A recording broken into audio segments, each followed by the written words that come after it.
Hello बच्चों, let's read the question. The question says the reaction of Q with PHSNA yields an organic compound जो कि major product है that gives positive carriers test on treatment with Na2O2 followed by addition of BaCl2. The correct option या options for Q is या R. मतलब हमारा दो options भी correct हो सकते हैं. तो बच्चों इस क्वेश्चन में हमको ये बोला जा रहा है, अगर हम इसको समझने की कोशिश करें, एक कंपाउंड दिया हुआ है हमको Q, इसकी रिएक्शन करवाई है हमारी PHSNA से और ये कुछ यील्ड करता है, ठीक है.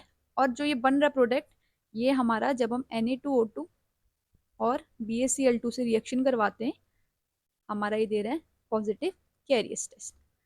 इस तरीके का हमसे क्वेश्चन पूछा गया है. तो बच्चों हमारा इस क्वेश्चन का की कॉन्सेप्ट रहेगा,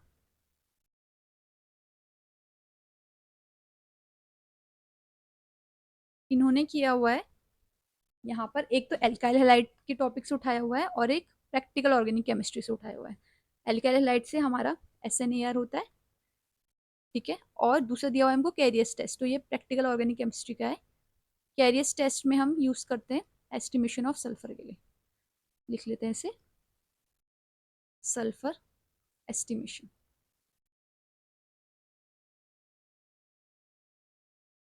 अब कुछ बात हम SNAR के बारे में जान लेते हैं.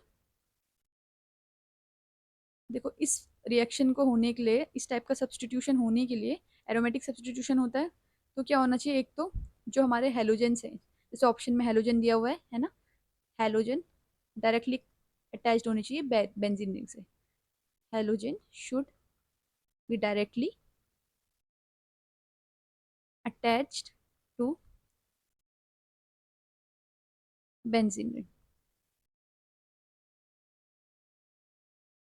दूसरा है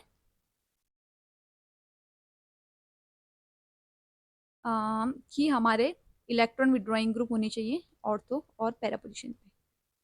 इलेक्ट्रॉन विड्रॉइंग ग्रुप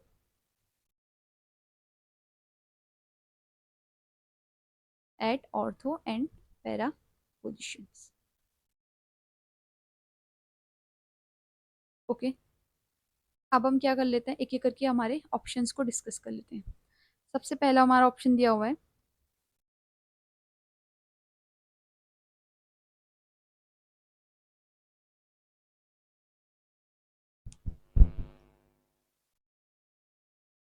NO2, ठीक है. अब देखिए क्या है इसमें, ये ARSN की पहले तो सारी फुलफिल कर रहे हैं कंडीशन. इसमें क्या होगा, अब हमको रिएक्शन करवानी है PHSNA से, तो ये किस टाइप से रिएक्ट करेगा, S-PH बन जाएगा और Na+ हमारा साइड हो जाएगा.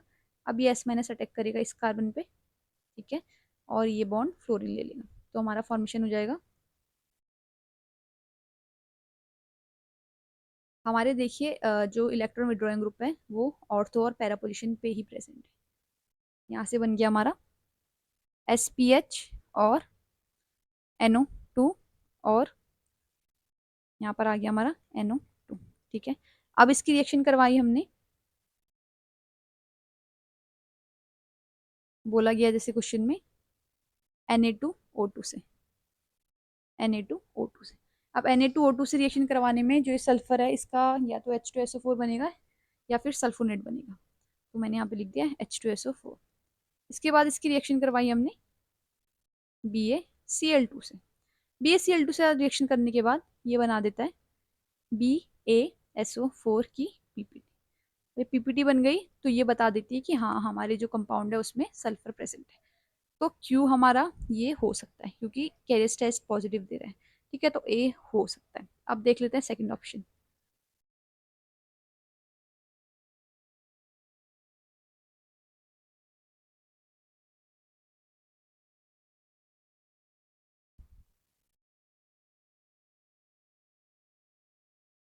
NO2 और NO2. अब देखिए बच्चों इस वाले ऑप्शन में जो हमारे इलेक्ट्रॉन विड्रॉइंग ग्रुप है NO2, ये ortho Meta, ortho Meta Meta position पे लगा हुआ है. मेटा पोजीशन पे नहीं होना चाहिए, होना चाहिए ऑर्थो या पैरा पोजीशन पे. मेटा पोजीशन में हमको ये पता है कि -M इफेक्ट लगता नहीं है ना. तो ये वाले रिएक्शन में, इस वाले ऑप्शन में रिएक्शन होगी ही नहीं, नो रिएक्शन बोलेंगे. क्यों, क्योंकि जो इलेक्ट्रॉन विड्रॉइंग ग्रुप है, जो हमारा नेसेसिटी है, वो हमारे ऑर्थो पैरा ग्रुप में प्रेजेंट नहीं है. अब सी ऑप्शन कर लेते हैं।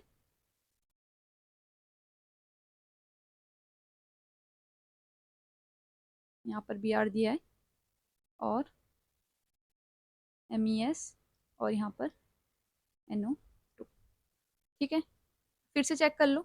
फिर से जब आप NO2 को चेक कर रहे हो, ये ऑर्थो पोजिशन हो गई, ये मेटा पोजिशन, फिर से मेटा पोजिशन में है, तो यहाँ पे भी रिएक्शन नहीं होगी।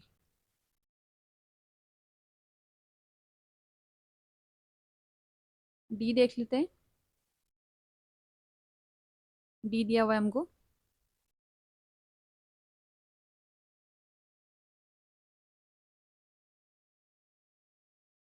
Cl और MES और NO2।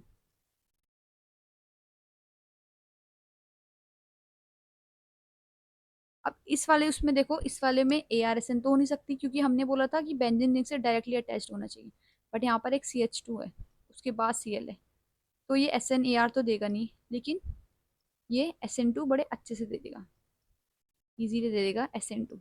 तो हम रिएक्शन करवा देंगे इसकी S- PH के साथ।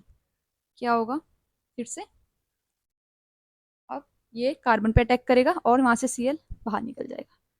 इसने कार्बन पे अटैक कर दिया और Cl निकल गया बाहर। इससे फॉर्मेशन हो गई हमारी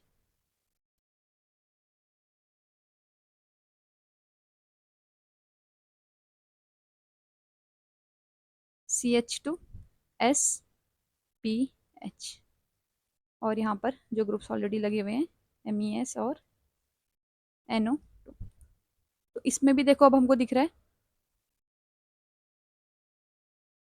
सल्फर है, हमने इसका फिर से आगे टेस्ट करवाया Na2O2 और BaCl2 के साथ, तो हमको मिलती है एक BaSO4 की PPT। PPT मिल गई, इसका मतलब सल्फर प्रेजेंट है। अब हम एस्टिमेट कर देंगे कि कितना है। ठीक है, तो ऑप्शन डी भी हमारा सही हो सकता है। बाकी ऑप्शन बी और सी क्यों सही नहीं हो सकते, हमने डिस्कस कर लिया है। तो हमारा फाइनल आंसर हो गया option A and option D. I hope you understood this question बच्चों। Thank you.